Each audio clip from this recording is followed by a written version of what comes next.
Raising capital by way of issue of shares debt capital by C.S. Parth Maru. An idea for incorporating a business is not worthy unless one has enough capital to translate it into a reality. It is an ironical truth that a business is almost impossible to start without money. Using up your savings is one option, but savings will eventually run out. Therefore, raising funds through different sources is important in order to finance business activities. Choosing the right sources is, however, the next critical step in the process of capital raising because it is invariably the determinant of the success and growth of any business. Extraordinary capital raising skills are required to obtain funds quickly and efficiently through the most appropriate sources. What is capital raising? It's the process a business goes through in order to raise money so the business can get off the ground, expand, or transform in some way to be a tycoon. Fundraising is a prominent aspect and a verdict for a startup company, i.e., a private company, to achieve the aim, objective, target for which the idea was conceived. Share capital. Share financing is basically the process of issuing and selling shares, i.e., equity and/or preference shares to raise money. Investors who buy shares of a company become shareholders and earn investment gains if the stock price rises in value or if the company pays a dividend. Debt capital. Debt financing occurs when an organization raises money for working capital or capital expenditures by selling debt instruments, i.e., debentures and/or convertible notes, to individuals and/or institutional investors. In return for lending the money, the individuals or institutions become creditors and receive a promise that the principal and interest on the debt will be timely repaid. Company at the time of funding raises through equity-based instruments, debt-based instruments, or hybrid instruments, containing a combination of features of both equity and debt-based instruments. The nature of instruments to be issued by a company depends, to a large extent, on the valuation of the company obtained through different mechanisms. The primary difference between the issue of equity and debt-based instruments is the dilution of the shareholding of the existing shareholders of the company.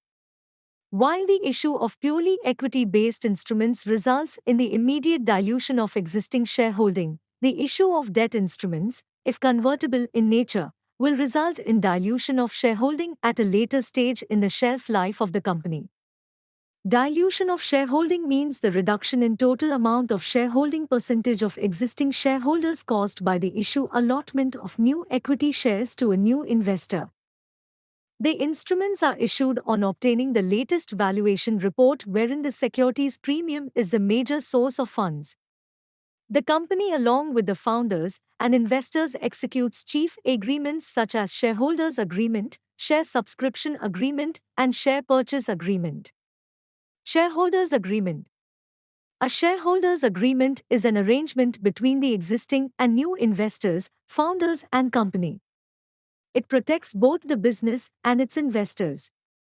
A shareholders agreement describes the rights and obligations of the company, founder, and investor, the issuance of shares, the operation of the business, and the decision-making process. The unanimous approval requirement, reserved matter rights, conditions precedent, and subsequent to raising the fund, the tag-along provision protects the interests of minority shareholders and other relevant rights and obligations of company, founder, and investor. Share subscription agreement. Share subscription agreement is basically an arrangement between company, founder, and the new investor that involves the acquisition of ownership in the company by issuance of new shares. It is drafted mentioning the type of security issue, number of securities issues, face value and premium amount of securities, terms of securities, and other relevant arrangements. Share purchase agreement. Share purchase agreement is an agreement between the purchaser and seller of the share. The buyer and the seller can be an individuals and even a company.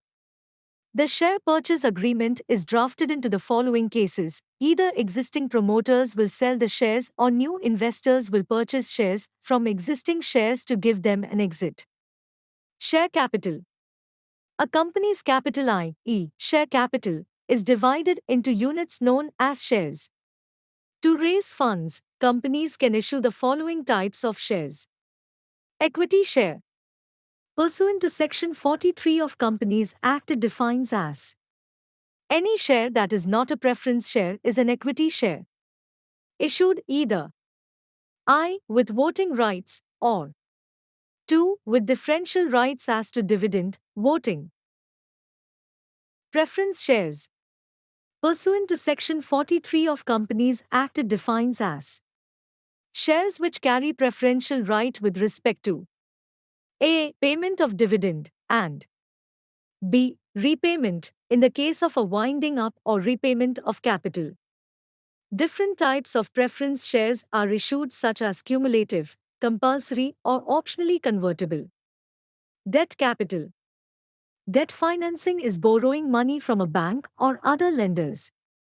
The principal amount of the loan has to be paid back, plus interest, which is the cost of borrowing.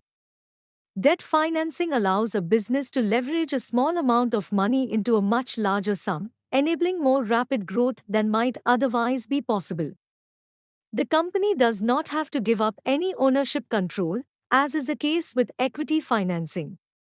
Debt capital can be raised through providing loans, may or may not be convertible into shares as a fund, or issuing instruments such as debentures, bonds. Convertible notes may or may not be convertible into shares. Debt financing versus shares financing. The main difference between debt and share financing is as follows. Share financing provides extra working capital with no repayment obligation. Debt financing must be repaid, but the company does not have to give up a portion of ownership in order to receive funds. Most companies use a combination of debt and equity financing. Companies choose debt or equity financing, or both, depending on which type of funding is most easily accessible, the state of their cash flow, and the importance of maintaining ownership control. The debt-equity ratio shows how much financing is obtained through debt versus equity. Creditors tend to look favorably on a relatively low debt-equity ratio, which benefits the company if it needs to access additional financing in the future. Modes of fundraising. 1. Private placement, Section 42 of Companies Act, 2013 and 14 of Companies, Prospectus, and Allotment of Securities, Rules, 2014. Securities issued to a selected group of persons with the consent of the members of the company. On receiving the consent of the members of the company, i.e., by passing special resolution, the company shall report it to ROC in Form MGT 14 within 30 days. The identified persons shall not exceed 50 or more at the event of raising the fund, and shall not exceed 200 or more persons in a year. The price of the security being issued is determined by obtaining a valuation report from a register valuer in adherence to Section 248 of Companies Act, 2013. The shares application money is to be received through any of the banking mechanism but not in cash, and a separate bank account is to be opened in a scheduled bank for receiving such fund. Form Pass 4 is circulated to the identified persons as offer letter before receiving the fund. A list of identified investors is to be prepared in Form Pass 5. No company issuing securities under this section shall release any public advertisements or utilize any media, marketing or distribution channels or agents to inform the public at large about such an issue.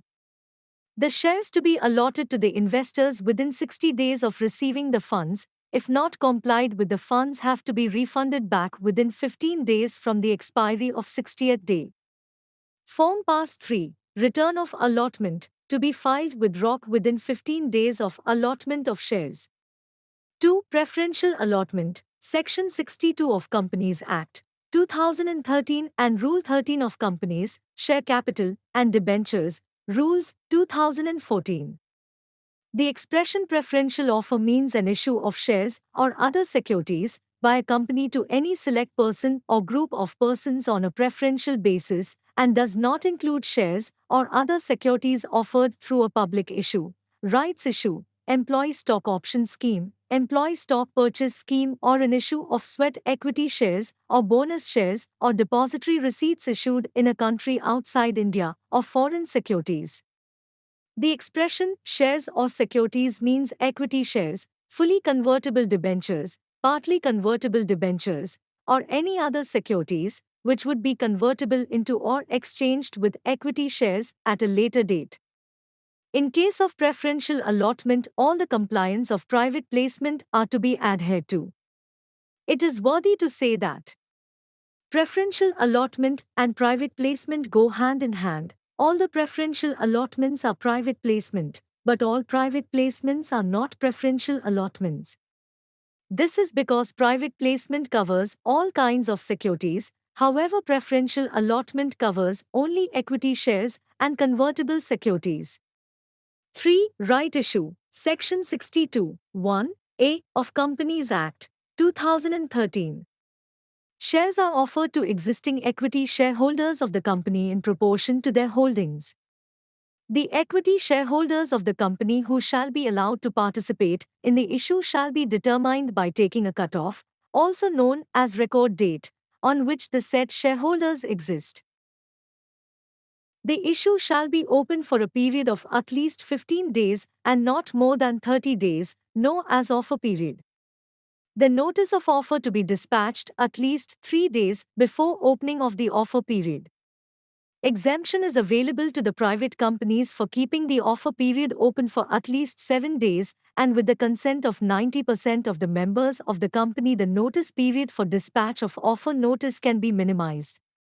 If shareholders don't wish to opt out of the issue, they may waive off the right or renounce their right to some other person as they wish to. Form Pass 3 is to be filled within 30 days of allotting the shares. 4. Transfer of securities. Section 56 of Companies Act, 2013. Shares are transferred by way of gift or sale to introduce a new shareholder. The founders transfer their stakes to the investor to provide a decent and fair voting holding in the company. The shares are transferred by registering and executing Form Sh4 and reporting it to the company. 5. Employee Stock Option Scheme, ESOP, Management Stock Option Scheme, Phantom Stock, Stock Appreciation Rights, SAR, etc. Section 62, 1B of Companies Act, 2013 and Rule 12 of Companies, Share Capital and Debentures, Rules, 2014.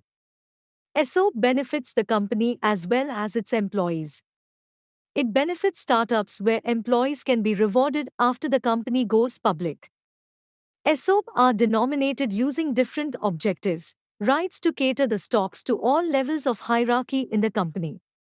Offering ESOP helps in retaining employees and builds affection, confidence towards the company.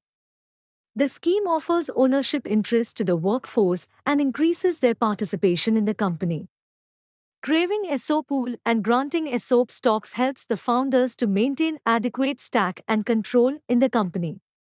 It works as a peaceful funding option for the company.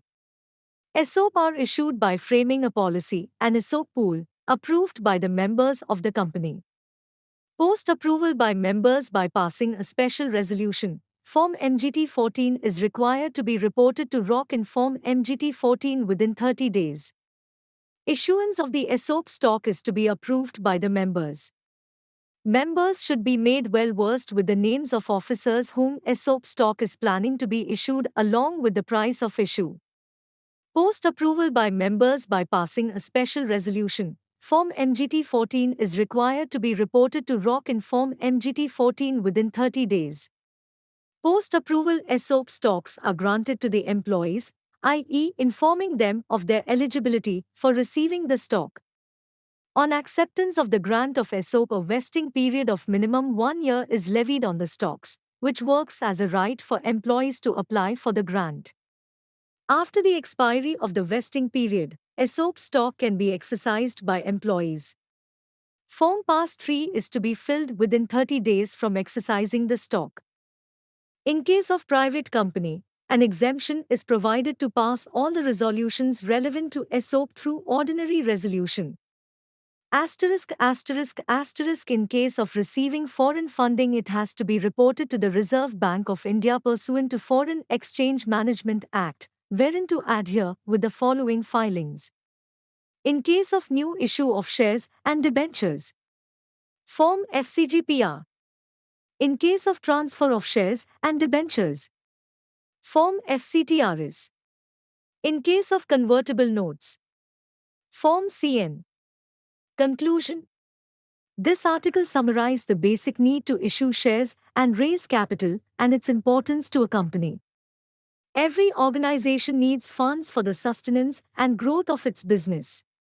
It can be concluded that issuing shares and debt securities for raising capital is an integral part of any business company. It not only helps in getting investment from investors' shareholders, but also helps the company in reinvesting in itself.